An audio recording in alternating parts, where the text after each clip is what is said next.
Здравствуйте, уважаемые телезрители! В студии Арифа Кабба мы вновь собрали для вас самые важные события и тенденции вокруг Абхазии.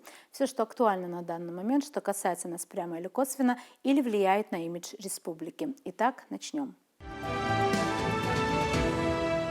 Белый дом отказался от публичного призыва к принятию Украины в НАТО, сообщает издание Bloomberg. Действующая администрация президента США Джо Байдена рассматривала возможность публичного призыва официальному приглашению Украины в НАТО, но затем отказалась от этого плана, пишет издание. По информации агентства, американские чиновники пришли к выводу, что в ближайшем будущем вступление Украины в блок маловероятно. Такие шаги – часть мер, которые администрация США хотела принять для поддержки Украины до начала второго срока избранного президента Дональда Трампа, утверждает Bloomberg. Вместо публичного призыва ко вступлению в НАТО в США разработают двустороннее соглашение о безопасности, которое предоставит Киеву гарантии. О каких именно гарантиях идет речь, Bloomberg не уточняет. Согласно сведениям агентства, разрешение Украине бить западным оружием вглубь российской территории также было частью плана Джо Байдена, который пытается максимально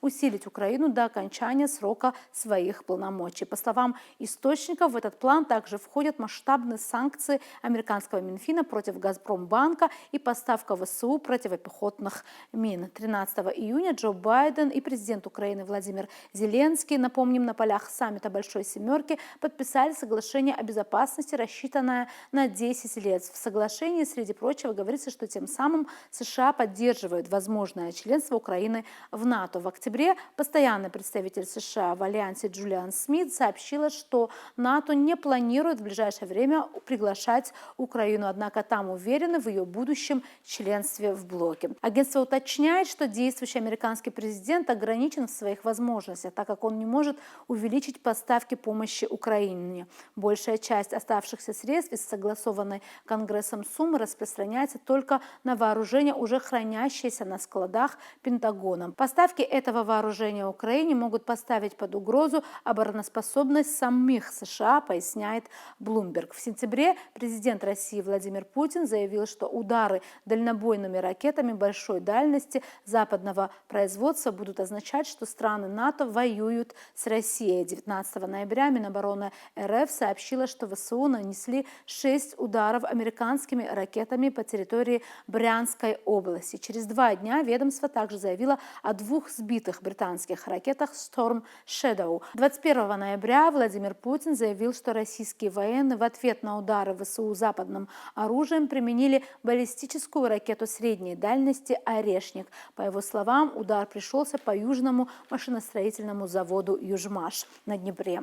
На фоне этого противостояния интересно также ознакомиться с большой статьей британского издания The Economist, авторы которого провели некоторое время в зоне боевых действий и общались с украинскими военными. В материале отмечается, что военнослужащие начинают задумываться о том, что мирные переговоры могут быть единственным выходом из вооруженного конфликта. И многие понимают, что в этом случае без территориальных уступок в пользу России не обойтись. Системная слабость Украины, очевидно, сказывается на моральном духе ее военных на фронте. Отсутствие перспективы демобилизации заставляет некоторых из некогда самых мотивированных бойцов теперь задаваться вопросом, не является ли прекращение огня единственным выходом, пишет агентство. Так, украинский офицер с позывным «Чечен», который осуществляет тренировку солдат, признался журналистам, что в его подразделении 70% бойцов готовы отдать России территории, чтобы закончить войну.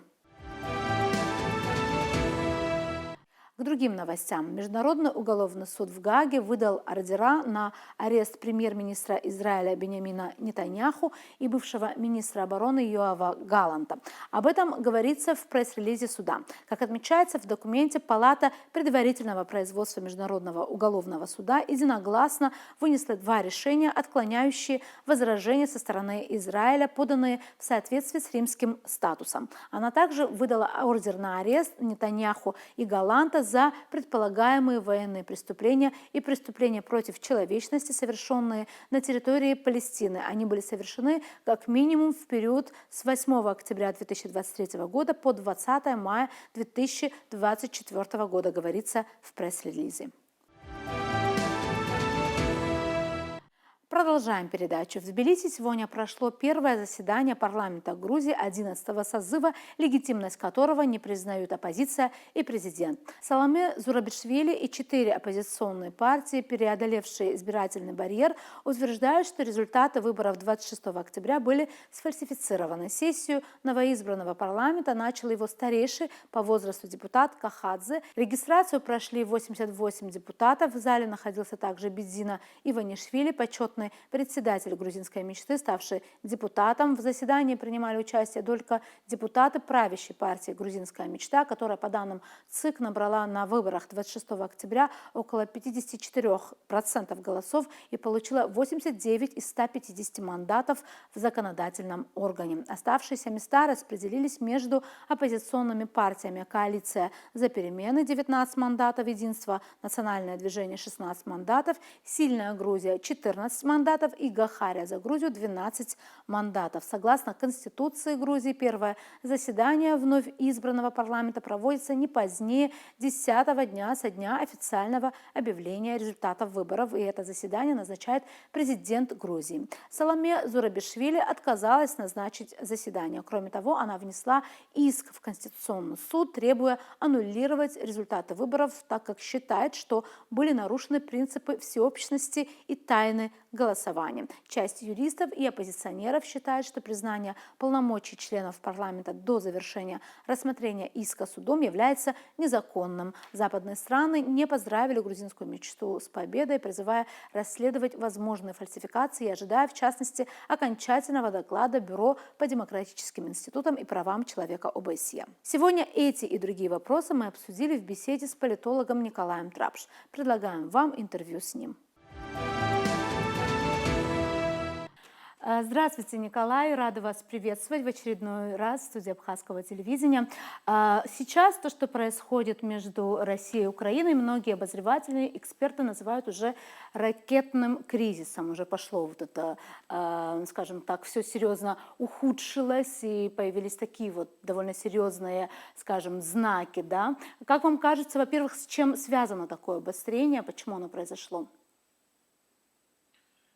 Здесь добрый день, во-первых, а во-вторых, тут несколько моментов, на которых нужно остановиться.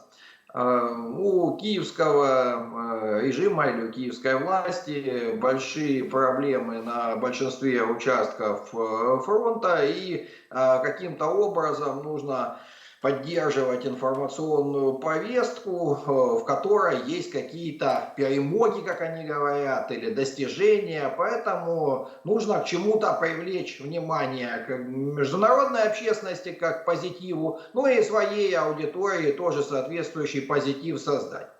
Второй момент, идет процесс смены власти в Соединенных Штатах Америки, и тут нужно понимать, что и уходящие власти, и власти приходящие, процесс, который сейчас запущен, связанный с разрешением на удары дальнобойными ракетами по территории Российской Федерации, по старым так называемым регионам, он выгоден, этот процесс. Ну, уходящей власти выгоден потому, что она осваивает, в том числе и не без выгоды для себя, те миллиарды, которые выделены на поддержку Киева, а вот приходящей власти это создает удобный простор для дальнейшего торга с Россией. Ну, Дональд Трамп сказал, что он будет сажать за стол переговоров Путина и Зеленского, но вот чтобы у него были как бы дополнительные карты в рукаве в виде отмены разрешения на подобные удары, это как бы очень подходит и в его стиль вполне вписывается. Не случайно и он, и его ближайшее окружение по поводу и самого разрешения на использование, и по поводу самих ракетных ударов хранят молчание. Поэтому здесь и этот фактор нужно учитывать. Ну и нужно учитывать еще один момент. На самом деле удары этими ракетами наносятся достаточно давно. Ну и какая разница, новые, старые регионы, это все равно части Российской Федерации. Наша как бы система противовоздушной обороны вполне к этим ударам адаптирована, поэтому нанести какой-то существенный ущерб критической инфраструктуре, как бы помешать движению, которое наметилось на фронтах, эти ракеты вряд ли смогут. А вот создать атмосферу, при которой у части общества там по разным причинам будет недовольство властью, ну, они надеются, по крайней мере. Но пока предпосылок к тому, чтобы это случилось, нет. Сказать, опять же, что будет какая-то масштабная эскалация от этого, ну, здравомыслящих людей, как я надеюсь, и в Москве, и в Вашингтоне достаточно, поэтому пока шаги носят достаточно предсказуемый характер, ну, посмотрим на ближайшую перспективу.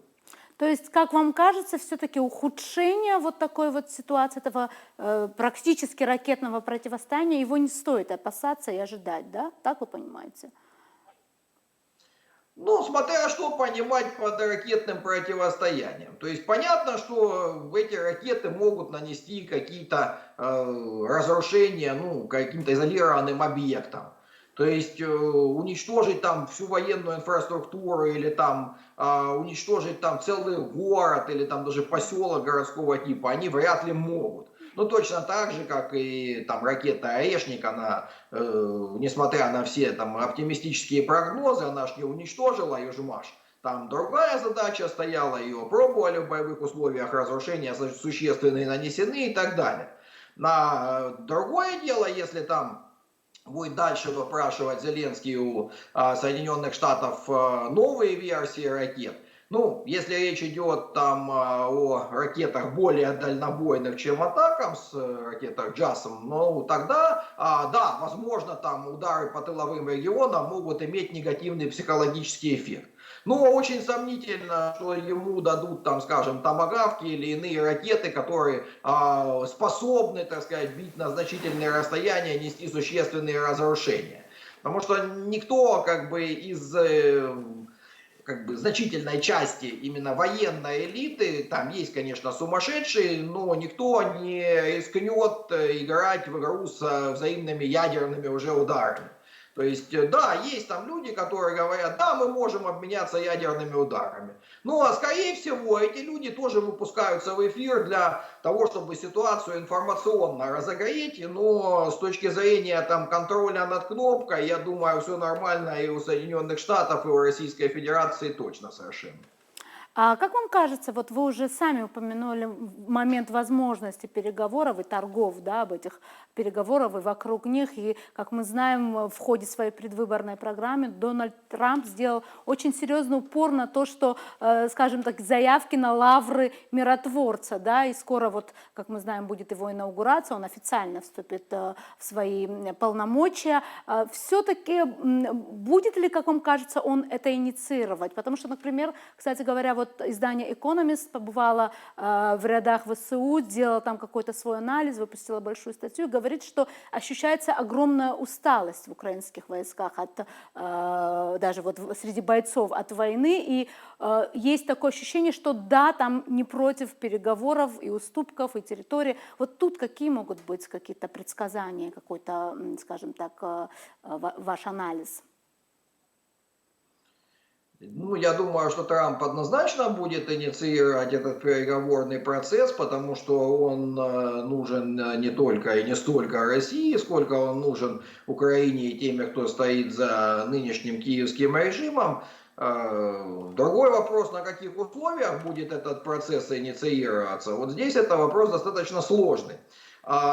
Те условия, которые готовы на сегодняшний день предложить американцы, они явно не устроят Российскую Федерацию, поэтому здесь нужны какие-то предварительные системные консультации. Поэтому мне кажется, что прежде чем усадить за стол переговоров Путина и Зеленского, как говорит Трамп, хотя я не уверен, что это так именно будет, потому что Зеленский нелегитимен на сегодня, точно так же, как и Верховная Рада, то есть для того, чтобы подписывать обязывающие соглашения, нужны легитимные органы власти. Но здесь речь будет идти о том, что будут какие-то масштабные тогда консультации между Соединенными Штатами и Российской Федерацией об условиях этих переговоров. Ясно, что от тех условий, которые очерчивал Владимир Владимирович Путин, никто не отойдет. То есть 4 новых региона однозначно остаются в составе России в полном формате, другие не рассматриваются варианты. То есть ясно, что даже если к этому моменту не будет полностью освобождена Курская область, она должна быть освобождена. Никто не отказывается от требований о демилитаризации и денацификации Украины. Поэтому если от этих требований будут отказываться в России, это чревато как бы серьезными социальными потрясениями внутри страны. То есть значительная часть общества, которая сейчас консолидировалась и поддерживает специальную военную операцию, она будет, ну, мягко говоря, разочарована. То есть на это российская власть не пойдет. А вот дальше там возможны компромиссы, но опять же зависит от того, насколько за эти 2 месяца продвинется российская армия, какие рубежи будут достигнуты. От этого и будет вестись переговорный процесс. То есть однозначно хорошо, что Трамп не идеолог, Трамп прагматик, но легко с ним договариваться не будет. Мгм.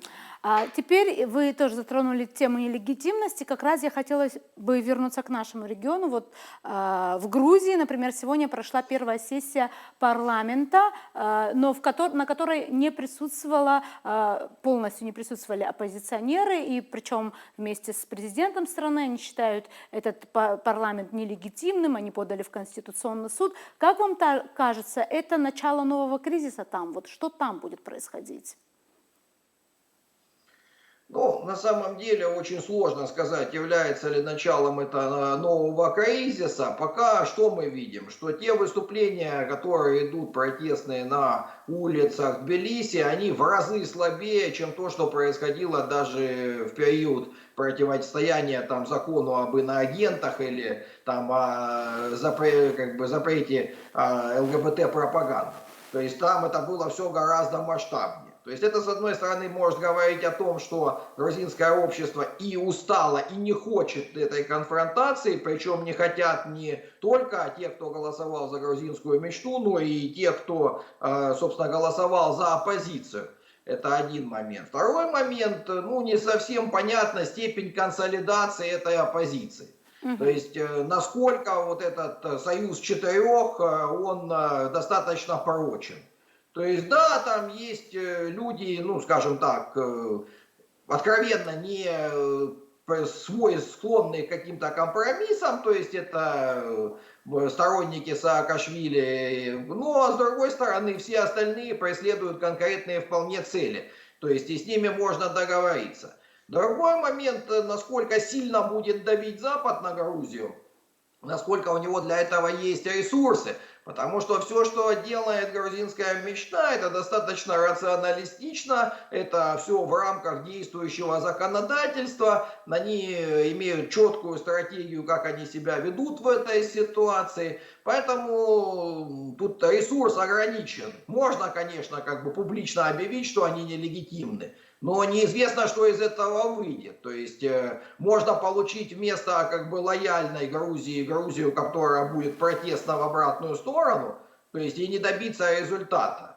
Поэтому здесь вопрос в том, у кого будут крепче нервы, кто не допустит срывов, пока как бы грузинская мечта ведет себя очень спокойно, уверенно, и самое главное, она действует абсолютно в правовом поле. Не хочет президент созывать заседание парламента и открывать его? Не надо, для этого есть законодательство, где написано, кто его может созвать и кто может открыть заседание. Ну и так далее. Я думаю, что сейчас идет и за кулисами достаточно большой торг, и ну, мое ощущение, я не могу сказать, что это вот 100% можно как бы доказать, но по моим ощущениям сейчас кто-то из четырех, ну я скорее из трех, все-таки сломается и возьмет мандаты.